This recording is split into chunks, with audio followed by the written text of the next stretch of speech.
Welcome back. And please don't believe everything the jester tells you. He's a bad storyteller and always exaggerates.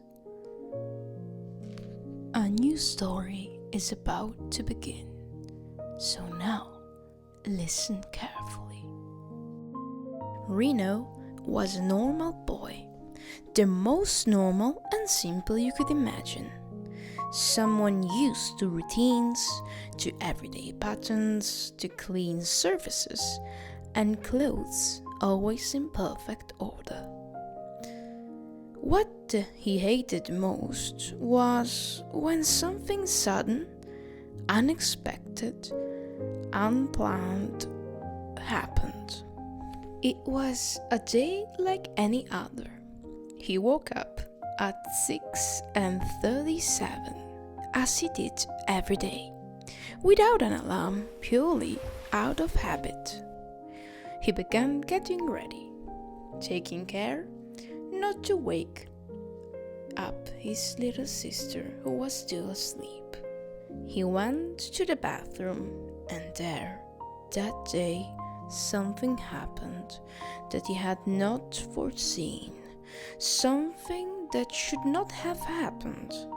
The shadow of a cat startled him while he was sitting on the toilet, and after that he couldn't evacuate. Ever. Never had it happened that Rino couldn't go like every other day. Trauma. Like that time he went on a school trip. He hated changes of plans. He would have to waste time there instead of keeping up with his schedule. Shit, literally. The cat refused to move from the window, as if it wanted to stare at him. Rino pulled the curtain to avoid seeing it. Then he resumed what he had to do. The day started badly, very badly, and it would only get worse. Rino was a high school student, methodical and always prepared, thanks to this timetable that gave him the security to know what he would do and when. He always arrived 5 minutes earlier, never a minute less. He caught the train at the last second, something he hated. He didn't want to run and sweat in clothes that weren't for gym class. It wasn't plausible. It wasn't his style. Once at school, he entered the classroom, and there it was, the same cat from the bathroom, lying comfortably on his desk, next to the open ground floor window. And the desk, dirty, with paw prints, something Rino couldn't not tolerate. More irritated than ever, he grabbed his bag and hit the cat, which jumped up immediately after being struck. It hissed like an angry viper and leaped out the window. To avoid further unpleasant encounters, Rino closed the window. The cat glared at him, then slipped into a bush. The lesson began. Finally, the normality of life, Rino thought, until 3 cats appeared at the window in front of him and began scratching the glass with their little paws, as if they wanted to come in. He was extremely irritated. Everyone stared at him as if it were his fault for hitting that poor kitten earlier. The looks were unbearable, but Rino didn't want to get up. He only wished for the lesson to proceed in an orderly fashion. He raised his hand and said, "Professor, please come here. There are angry cats trying to scratch me." It sounded so ridiculous that the students burst out laughing. It was so sudden, coming from Rino, who never raised his hand unless called upon. The teacher approached the window, saw nothing, and scolded Rino for saying something so foolish. Finally, lunchtime. Rino seemed more tired than usual. He couldn't wait to eat his lunch, to avoid cats entirely. He decided to eat in the hallway of the third floor, inside the school. As soon as he tried to bite into his sandwich, Rino saw a shadow pass by the window. He turned quickly, no cat inside. He resumed biting the sandwich, but then about 10 cats walked in single file along the window, running as if to mock him. Rino saw only their shadow projected on the wall. When he turned, not a single cat was there. Then he heard a distinct from under the bench. Disgusted, he stood up and ran down the hallway, strictly forbidden.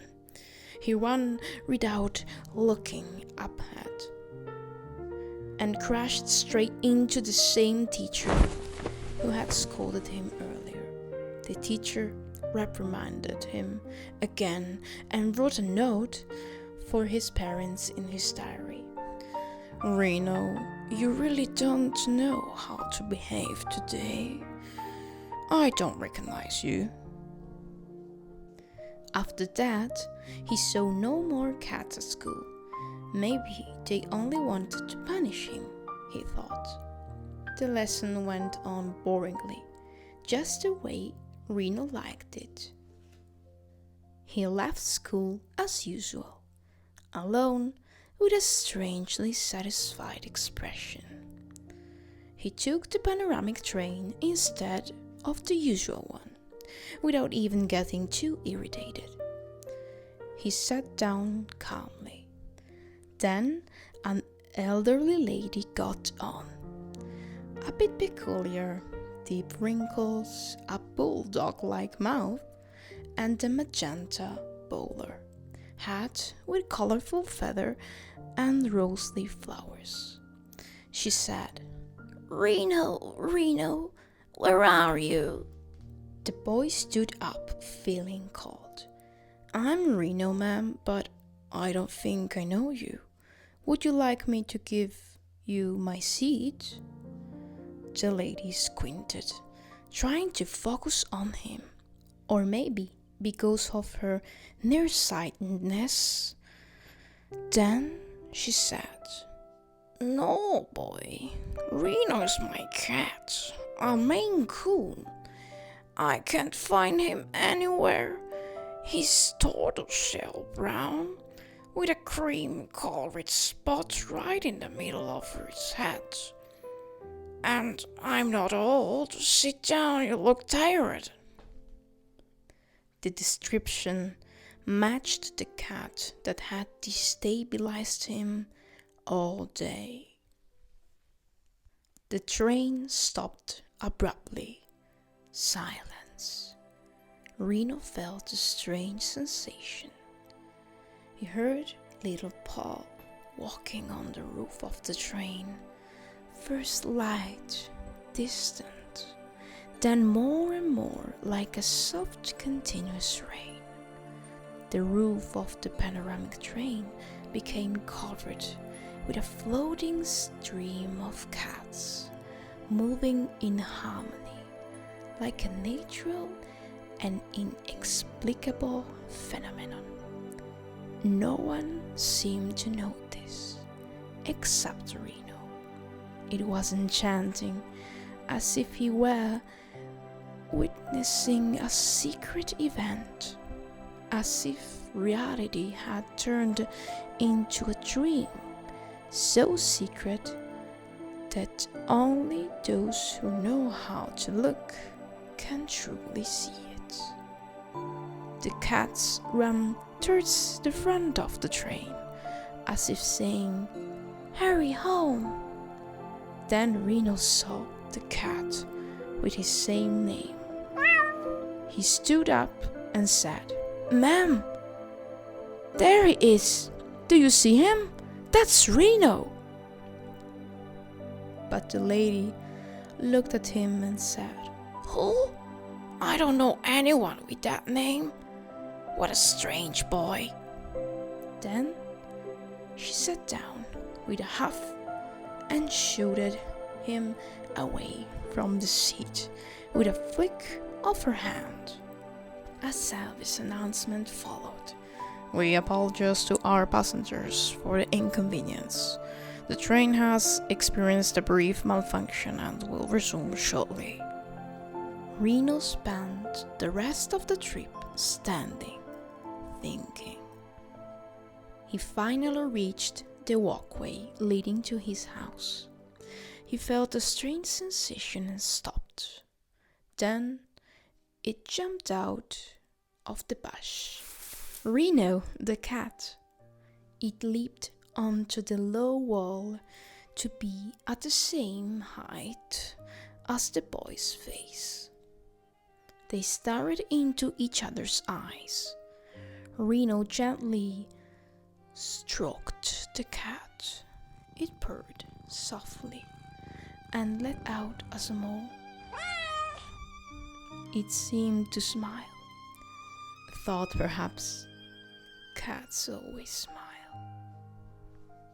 Rino moved towards the front door, then hesitated and turned back, but the cat was already beyond. Rino felt a little sad, and as he smiled, a small tear slid down his cheek. He entered the house, and his 4-year-old sister greeted him, whining, "Dino, Dino, he's gone."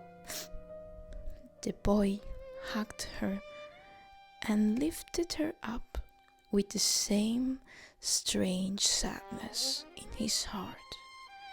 "I know, but he taught me so much today."